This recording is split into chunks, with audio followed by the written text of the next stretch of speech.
কিল meets ইউধরা। তা কেন বললাম এই কথাটা জানতে হলে অবশ্যই ভিডিওটি প্রথম থেকে লাস্ট অবধি দেখতে হবে আপনাদেরকে।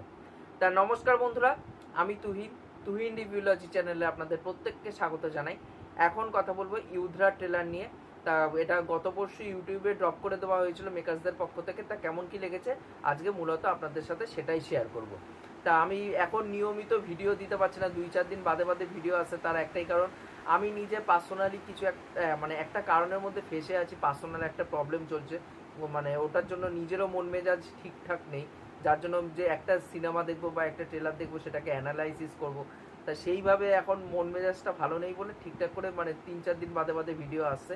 ওই ব্যাপারটার থেকে যদি উঠতে পারি, জিনিসটা যদি সলভ হয়, মন মেজাজ যদি ভালো হয়, তাহলে আগেও যেরকম করে ভিডিও করছিলাম নিয়মিত, সেরকমই নিয়মিত কিন্তু ভিডিও আসবে আমার চ্যানেলে।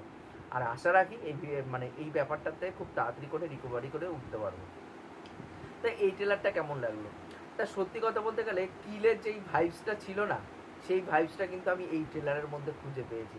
দুর্দান্ত লেগেছে। মানে এখানে ওপেনিং একটা শর্টে যখন ডায়লগ দিচ্ছে এই আমাদের সিদ্ধান্ত চতুর্বেদী, ডায়লগটা হচ্ছে যে এই চক্রবিউর মধ্যে অর্জুন ঢুকতে পেরেছিল কিন্তু অর্জুন সেটার থেকে বেরাতে পারেনি, কিন্তু এই মহাভারতের আমি অর্জুন নয়, আমি তার বাপ বা অর্জুন। সেই জায়গাটা কিন্তু খুব দুর্দান্ত লেগেছে। মানে সে বলছে পরে আমি অভিমন্যু নই, আমি অর্জুন। সেই জায়গায় যে ডায়লগের ইম্প্যাক্টটা সেখান থেকে শুরু করে থ্রু আউট ট্রেলারটা জুড়ে দুর্দান্তভাবে কিন্তু ট্রেলারটাকে কাটা হয়েছে। এবং মমের যিনি ডিরেক্টর, তিনি কিন্তু এই সিনেমার পরিচালক। মম পার্সোনালি আমার খুবই পছন্দের একটি সিনেমা, রিভেঞ্জ থ্রিলার একটা সিনেমা। তা ওই সিনেমাটা আমি অ্যাকচুয়ালি টিভিতে দিয়েছিল, তখন আমি ক্যাজুয়ালি দেখতে বসেছিলাম সিনেমাটা। বাট সিনেমাটা এত সুন্দর হয়ে যাবে বুঝতে পারিনি। তাই ওই সিনেমার পরিচালক এখানটা কাজ করছে। এবার সেই থেকে একটা আলাদা একটা এক্সপেকটেশন জন্মাচ্ছে এই সিনেমার প্রতি। এবং এখানটায় যে অ্যাকশন সেট পিসেসগুলো দেখানো হচ্ছে না, প্রত্যেকটা কিন্তু দুর্দান্ত। আমার প্রত্যেকটা কিন্তু খুব সুন্দর লাগছে।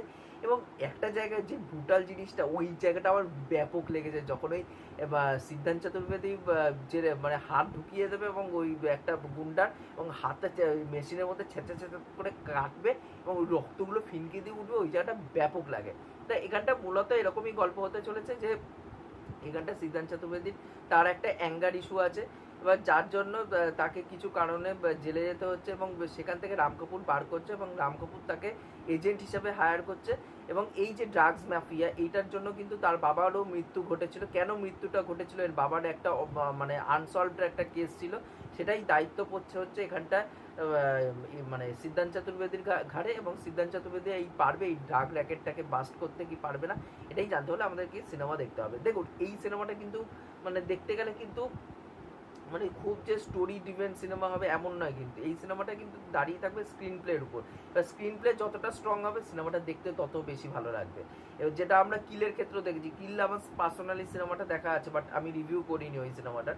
তা কিল যখন দেখেছিলাম ওখানটাও কিন্তু যে গল্পটা কিন্তু মানে একদম সিম্পল, মানে নেই বলতে গেলে। এবার সেই মানে মেন যে জিনিসটা সেটা হচ্ছে প্রেজেন্টেশন, এক্সিকিউশন, এবং তার সাথে সাথে হচ্ছে স্ক্রিন প্লেটাকে কতটা ইন্টারেস্টিং করে দর্শককে দেখাতে পারবে। এখানটা কিন্তু দুর্দান্ত লাগছে। এবং রাঘব জুয়ালটা কিন্তু মানে তার ওই ককরোচ, মানে আমাদের ওই ছোটবেলার ককরোচ, যে তার ওই ডান্সের মুভের জন্য আমরা ফ্যান ছিলাম, যে তার ওই স্লো মুভের জন্য সে এখন গ্যারার মতন কাজ করছে, কিলের মতন কাজ করছে, আবার এখানটাতেও কাজ করছে। মানে সে এখানটা অ্যান্টাগনিস্ট। এবার সেই জায়গায় কিন্তু আমি দেখতে চাই যে সিদ্ধান্ত চতুর্বেদীর সাথে এই রাঘব জুয়ালের যে ফেস অফটা, সেটা কিন্তু আমি দেখতে এখানটায় রাঘব জুয়ালকে খুব ছোট্ট পরিসরে দেখানো হয়েছে, তাকে কিন্তু ভালো লাগছে। এখানে মালবিকা মোহনান আছে, সে মূলত তামিল সিনেমা করে। আপনারা রিসেন্টলি এই সিনেমাটাতে দেখেছেন, এই থাঙ্গালান সিনেমাতে, যেটাতে চিয়ান বিক্রম আছে। বা যদি নাও দেখে থাকেন তা আপনারা মাস্টার সিনেমাতে কিন্তু দেখেছেন বিজয়ের বিপরীতে। মালবিকা মোহনানের এখানটা দেখা যাচ্ছে তাদের প্রেমের ট্র্যাকটাকে খুব ছোট্ট পরিসরে দেখা হয়েছে, কিন্তু মানে সেটা ভালো লেগেছে। যে দেখে মনে হচ্ছে না যে এটা কোথাও না কোথাও ট্রেলার গতিটাকে আটকে দিচ্ছে। ওভারঅল ট্রেলারের লুক অ্যান্ড ফিলটা কিন্তু খুব দুর্দান্ত লাগছে। আর তার থেকেও বড় কথা, এটা এক্সেল এন্টারটেনমেন্টের কাজ, যেহেতু তারা একটা লুক অ্যান্ড ফিল কিন্তু ভালো একটা প্রিমিয়াম লুক অ্যান্ড ফিল কিন্তু প্রোভাইড করে, সেটা কিন্তু এখানটা প্রোভাইড করতে পেরেছে, সেটা খুব ভালো লাগছে। এবং অ্যাকশনের সিকোয়েন্সগুলো কিন্তু আমার দুর্দান্ত লাগছে, এবং সিদ্ধান্ত চতুর্বেদীর প্রেজেন্টেশনটা কিন্তু আমার খুবই দুর্দান্ত লেগেছে। তা ওভারঅল ট্রেলারটা আমার খুবই দুর্দান্ত লেগেছে। আপনাদের যদি এই ট্রেলারটা দেখা হয়ে থাকে তাহলে আপনাদের এই ট্রেলারটি কেমন কী লেগেছে অবশ্যই কিন্তু নিচে কমেন্ট করে জানাবেন, কারণ আমার প্রত্যেকের কমেন্ট পড়তে খুবই ভালো লাগে। আর তার সাথে সাথে যদি চ্যানেলটা সাবস্ক্রাইব করে দিন তাহলে আরও বেশি ভালো লাগে। এখনকার মতন টাটা।